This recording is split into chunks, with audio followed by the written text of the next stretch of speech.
5 ಗಂಟೆಗೆ ರಿಸಲ್ಟ್ ಬಂದದ ಹಿಂಗ್ ಅನಿಸ್ತಿತ್ತು. ಜರ ಹೊಟ್ಟೆಗೆ ಜರ ಇರ್ತಿತ್ತಲ್ಲ, ಹಿಂದ್ ರಿಸಲ್ಟ್ ಬರುದಿತ್ತು ಅಂದ್ರೆ ಜರ ಇರ್ತೈತಿ. ಖರೆ 2:30 ರಿಸಲ್ಟ್ ಬಂತು. ನನ್ ದೋಸ್ತ ಅವ ನಿಶಾಂತ್ ದೇಶ್ಮುಖ್ ಅವ ಫೋನ್ ಹಚ್ಚಿದ್ ನಂಗೆ. ನಿಮ್ಗೆ ಮೊದ್ಲು ಅವ್ರ ನೋಡಿದ್ರೇನ್ರಿ? ಇದ್ರ ಮೊದ್ಲು ಅವ್ರ ನೋಡಿರು.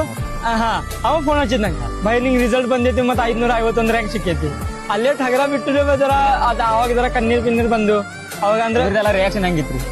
ಅಂದ್ರೆ ನಮ್ ಹಳೆಲ್ಲ ಇದ್ರು ಅವ್ರಿಗೆ ಅಂದ್ರೆ ಈಗೂ ಏನ್ ಅನಿಸ್ತಿದೆ, ದೊಡ್ಡ ಆದ್ಮಿ ಆಗಿದ ಖರೆ ಅವ್ನ ಮೇಲೆ ಯಾಟ್ ರೆಸ್ಪಾನ್ಸಿಬಿಲಿಟಿ ಆಯ್ತು ಇನ್ನ ಅವ್ರಿಗೆ ಅಂದ್ರೆ ಏನ್ ಗೊತ್ತಿಲ್ಲ.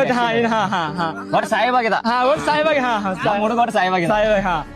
ಇನ್ನು ನಾವ್ ಅವ ಅಪ್ಪಗ್ ಬಿ ಅದ ಅನಿಸ್ತೈತಿ. ಅಂದ್ರೆ ನಾ ಮೊದ್ಲು ಫೋನ್ ಮಾಡಿನು, ನಾನು ಅಣ್ಣಗೂ ಫೋನ್ ಮಾಡಿನು, ಆರ್ಮಿದಾಗ ಇರ್ತ. ಅವ ರಿಸಲ್ಟ್ ಬರ್ತೈತಿ ಅಂತ ನೋಡಿ ನಿದ್ದೆ ಹತ್ತಿದ ಅವಾಗ. ಮುನ್ಕೊಂಡ್ ಬಿದ್ದಿದ ಫೋನ್ ಹಚ್ಚಿದ ಅವಾಗ.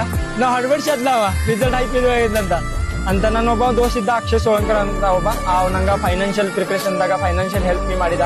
ತಿಂಗಳಿಗೆ ನಂಗ 3-4 ಸಾವಿರ ಅವ್ನ ಹೆಂಡತಿ ಬಿ ಅವ್ರ 2 ಮಂದಿ ಬಿ ಕಳಿಸ್ತಾರೆ ನಂಗೆ ರೊಕ್ಕ. ಸೊ ಅವ್ಗೂ ಬಿ ಫೋನ್ ಹಚ್ಚಿ ಕಳ್ಸಿ ಮನೆ ಕಡೆ ಪರಿಸ್ಥಿತಿ ಸ್ವಲ್ಪ ಫೈನಾನ್ಷಿಯಲ್ ವೀಕ್ ಇತ್ತಾನ. ಅವ್ರ 2 ಮಂದಿ ಹೆಲ್ಪ್ ಮಾಡ್ತಿರ ನಂಗ. ಅಣ್ಣ ಬಿ ಥೋಡೆ ರೊಕ್ಕ ಕಳಿಸ್ತಿದ್ದ, ಅವ್ರು ಬಿ ಕಳಿಸ್ತಿರು. ಸೊ ಅಂತ ಅದು ನಂಗೆ ಹೆಲ್ಪ್. ಅವಂಗೂ ಬಿ ಫೋನ್ ಹಚ್ಚಿ ಹೇಳಿನು. ಅವ ಆಫೀಸ್ದಾಗ ಜಾಬ್ನಾಗ ಇದ್ದ, ಅವ ಅಲ್ಲೇ ಕೇಕಾಗ್ ಚಾಲು ಮಾಡಿದ ಅಲ್ಲೇ ಅಂತ.